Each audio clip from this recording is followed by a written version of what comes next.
Djibouti and Eritrea are two nations that border each other on the Red Sea. Through a myriad of factors, they could be considered the best and worst nations in East Africa.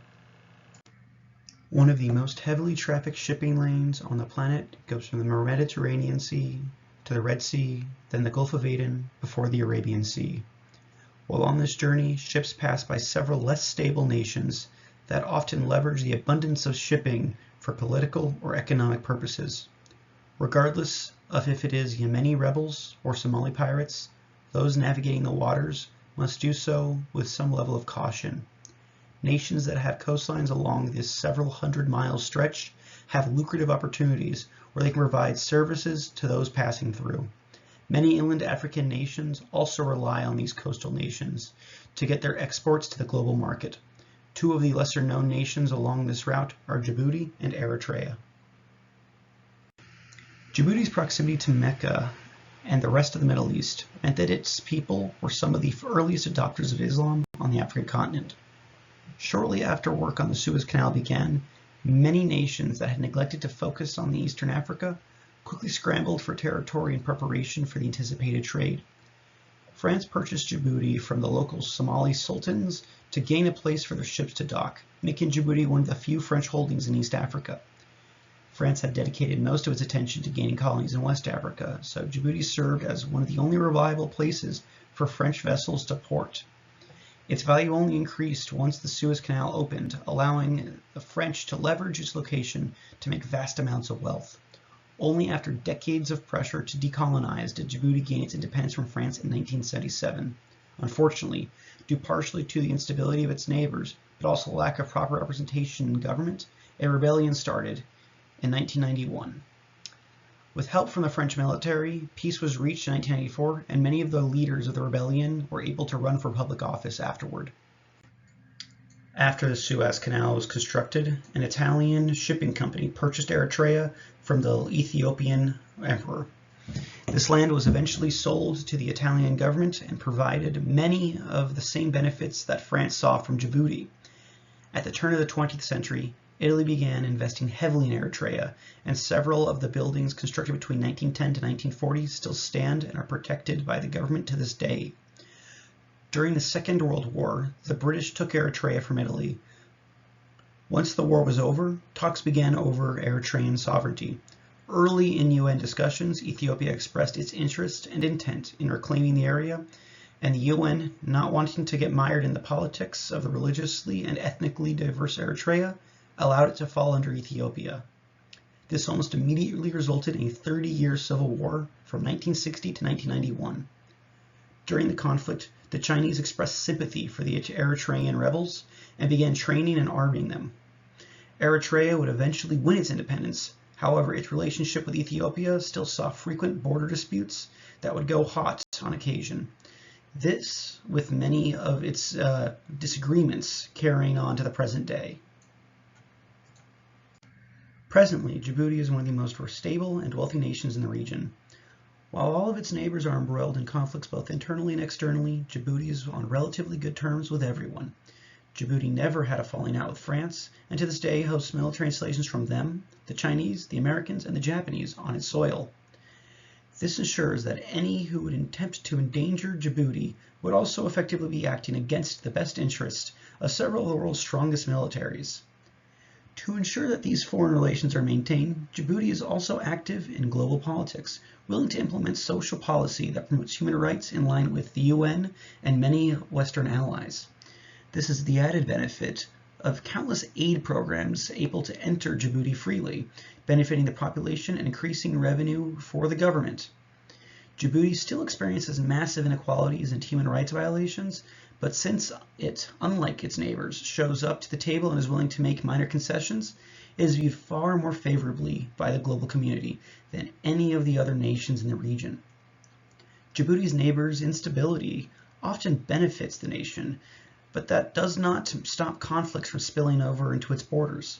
Thus, much of the money that is not just outright lost by the government goes directly to maintaining a peaceful environment needed to encourage foreign interest. On the exact opposite end of the spectrum, Eritrea continues to struggle to build or maintain any semblance of development. Long decades-spanning wars have diminished their working population, destroyed much of their infrastructure, and caused most of their economic power to go to funding their military assets that are all now rusting on the side of their many roads. The socialist leanings of the current government have not helped this. During the times of the Cold War, Eritrea could rely on its most powerful socialist nations to keep their economy afloat, but now it finds itself without allies. To make up for this shortfall, the government has introduced mandatory conscription that can last for an entire lifetime. In practice, this often looks like military service spanning from the ages of 18 to 50. This forces nearly all working-age adults to work for little to no compensation in a similar vein to slave labor. The regime often goes on record about how patriotism is what those involved are compensated with. Meanwhile, the consequences for deserting are harsh and severe. This has caused hundreds of thousands to flee the nation, which already has a small population. These refugees help prop up the economy because they are forced to send taxes back to Eritrea each year to ensure their families who are left behind continue to live. Sources vary on how much of the economy is propped up through the foreign taxes on their people, but most agree that it is a substantial part of their yearly income. This has caused several EU nations to investigate the tax, as many see it as directly contributing to the human rights violations that occur in Eritrea. This massive exodus of people has also caused a refugee crisis among all of Eritrea's neighbors, further sullying their diplomatic relations. The refugees in question are often very vulnerable and make up a large portion of human trafficking and slavery outside of Eritrea as well. Eritrea and Djibouti are both nations with authoritarian regimes of elites that siphon resources and exploit their populations. For this reason, both are police surveillance states with poor human rights track records.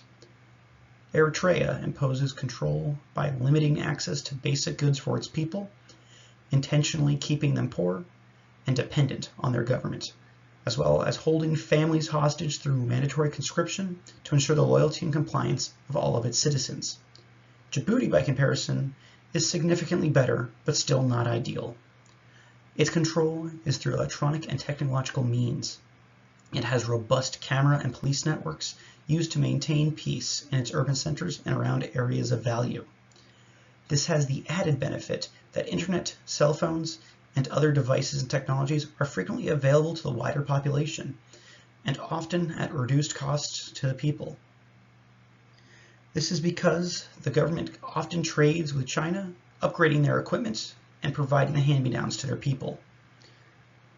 Djibouti is far more hands-off with its population as well, even letting large percentages of them migrate with the seasons across the border they share with Somaliland, the contested area with Somalia. Refugees from all its neighbors are able to exploit this to enter Djibouti seeking better opportunities, or in the case of rebel factions, it allows them a place to regroup before attacking their homelands.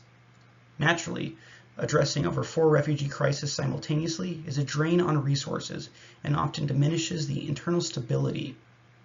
For this reason, Djibouti is constantly spending and increasing its police state's power and control.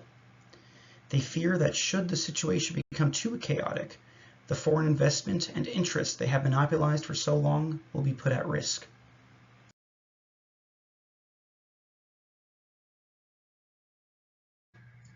Another area in Djibouti that flaunts its global ideals is its federal jobs. Women have a disproportionately high representation within all levels of the government compared to the private sector. They also hold some of the highest positions as diplomats and officials in charge of government outreach programs. By complying and demonstrating this equal opportunity, diplomatic and foreign cooperation is given more readily to Djibouti. Djibouti can also thank nations like Eritrea for this ease, as the same foreign groups who cannot make any progress in other nations around them reward Djibouti for being cooperative. Among its neighbors, Djibouti also makes a show of peace and cooperation. Providing Ethiopia with its only means of access to a seaport further discourages Ethiopia from sullying relations with them, and thus Ethiopia often pursues more violent means in gaining them from Eritrea. During the long-lasting Yemen civil war, the Djiboutian government has allowed many refugees to temporarily stay within its borders, while other nations like the United States process them for their eventual relocation elsewhere. While Somalia and Somaliland continue to have difficulties, Djibouti often takes a neutral stance, allowing individuals from both sides relatively open access to its nation so long as they do not impact foreign trust from the global community. Stability and openness on Djibouti's part sees many global superpowers outside those with military bases making investments in its cities as they establish commercial interests for their global shipping needs. Eritrea, on the other hand, has continued to struggle to make or maintain relationships with other nations. In 2018, after decades of off and on conflict, Eritrea and Ethiopia signed a peace agreement. This has not stopped their disagreements over borders, but these historic disputes are now far less violent. Instead, Eritrean rebels and Ethiopian rebels continue to engage in violence in these areas, while both nations' militaries will occasionally get involved to ensure that the violence is kept within the lines. Due to its abysmal human rights record, Eritrea has affectionately been known as the North Korea of Africa. This does not help their diplomatic relations in the slightest, but has not stopped them from at least forming ties with other countries and joining the UN. The World Bank is perhaps the best look at how Eritrea interacts with outside aid. The World Bank no longer invests in Eritrea due to payment disputes. They do not often try to get some Eritrean representation in more regional programs. However, while there is often a seat for Eritrea when discussing programs that start in Djibouti or Ethiopia, they are often given little or no say and do not benefit greatly themselves. This utter lack of cooperation with foreign entities has ensured that there is little global interest in Eritrea. Thus, Eritrea is free to carry out greater human rights violations while its people struggle to care for themselves. At a glance, both Eritrea and Djibouti fit the typical poor African nation stereotype. While it's hard to argue that they aren't nearly identical superficially, their policy and plans are where the greatest differences and opportunities lie. Both Djibouti and Eritrea have a very clear and transparent plan for the future. Going forward, they both seek to build infrastructure, increase state control over the population, and bolster their urban centers' commercial abilities. Eritrea's path towards these ends is very simple. They use their abundant military labor to attack the problems head-on. Currently, many farms, mines, and infrastructure projects have unskilled conscripted labor almost exclusively working for little to no compensation. As can be seen with many economies that have attempted similar policies, this results in poor efficiency, high cost, and little return in every area that is attempted. For this reason, it is unlikely that any of these projects will bear fruit that will in any way impact or improve the lives of the population, save for the few elites on top. Djibouti's strategy for meeting its goals involves a lot of outsourcing to foreign IGOs and NGOs for the actual details of the plan. By collaborating with the World Bank, Djibouti gains access to established networks, meaning it can effectively rely on experts in various fields to address its problems. Should these plans fail, it will be very few of the Djiboutian government's investments that are lost, since most of the capital comes from outside investment. When these plans succeed, Djibouti often only stands to benefit. Thanks to the World Bank and International Monetary Fund, Djibouti has long-term step-by-step lists to follow, reducing the chance of failure. By remaining open and mostly transparent with these organizations, they are able to address problems or shortcomings as they present themselves. With each problem requiring little upfront cost, the government can invest in countless programs across all areas of interest, from human rights to education to infrastructure to anything else the UN may value. This shows a higher commitment to these causes than the government actually has, while continuing to prove to the world why Djibouti should be the one deserving of all this foreign investment and attention. It is unlikely that altruism is guiding these actions. The inevitable benefit of the international funding flowing into the nation is that a higher level of profit is able to be siphoned off the top by those in charge. As such, it is in Djibouti's best interest to promote human rights, just as it's in the global community's best interest to make a show of rewarding Djibouti's actions compared to all of its peers. Djibouti will more than likely continue to prioritize its dependency on foreign interest, as it has been what ensures that it has stayed ahead. This means that it must continue to keep peace and stability within its borders to guarantee the trust of its tenants. As long as a myriad of military bases occupy its soil, it will have to spend little on its defense budget while having a guaranteed and reliable revenue stream. This snowballs as more foreign powers see the safe haven along their shipping lanes, further bolstering its income. As these nations use the safety provided, they will continue to play favorites with Djibouti and provide greater investments and aid opportunities. The final result of all of this is that Djibouti, unlike its neighbors, still hasn't needed to tap into its resource wealth or exploit its environment in harmful ways. Should foreign interest evaporate, they will still have their nest egg that most African nations need to use to even get off the ground. Ideally, the government is putting off this requirement for as long as possible with the hopes that when the time comes, they will have the most efficient and effective technologies to extract the mineral wealth they possess, thus ensuring they are not exploited by the global economy, as is the fate of most African nations. So long as Djibouti continues to advocate for its importance to the world will continue to protect it. Both the great strides it has made, but also the corrupt institutions that keep the stability and peace in their borders. As I am sure it comes as no surprise, Eritrea is not fortunate enough to be afforded anywhere near the same privileges. For the few tourists that have gained access to the nation, they were often pleasantly surprised by the beautiful Italian Art Deco architecture. Eritrea has continued to protect these buildings, but the reason they do so is due to them often being some of the few established locations left within their urban centers. Cars are a luxury, so the roads do not often need much investment to be maintained. There is no consistent power and frequent load shedding, so the grid is not often used enough to warrant any major investment. The reason Eritrea can enjoy these nice things is because they cannot afford to replace them. Ruins from buildings litter the cities. Abandoned war machines wreck next to all the roads. Their rail system, where it still stands, is currently actively being scrapped by the locals. Eritrea has not built anything in large quantities since the Italians left in the 1940s. Their skilled citizens often leave as soon as they are able to, and the few that are left behind rarely see any point in investing in their nation's future. The global community does not trust Eritrea, so there is no investment from the outside. There are undoubtedly still people who care. After all, many of the Italian buildings are still maintained by the occupants to a remarkable degree, but this prevention does not correlate with interest outside niche cases. Asmara is the capital of Eritrea and a UNESCO World Heritage Site, but when you look in the pictures, you find the exact same handful of buildings as examples over and over again. Partially, this is due to access to the nation being limited, so photos are scarce. However, watching vlogs and videos from tourists, you will see that these examples are some of the last few in the long history of a beautiful architecture, and little of anything is being built or is maintained outside of that. As impressive as it is not a good sign when the most iconic building in your country is an abandoned gas station. Djibouti and Eritrea have more in common than not, yet their contrast is stark.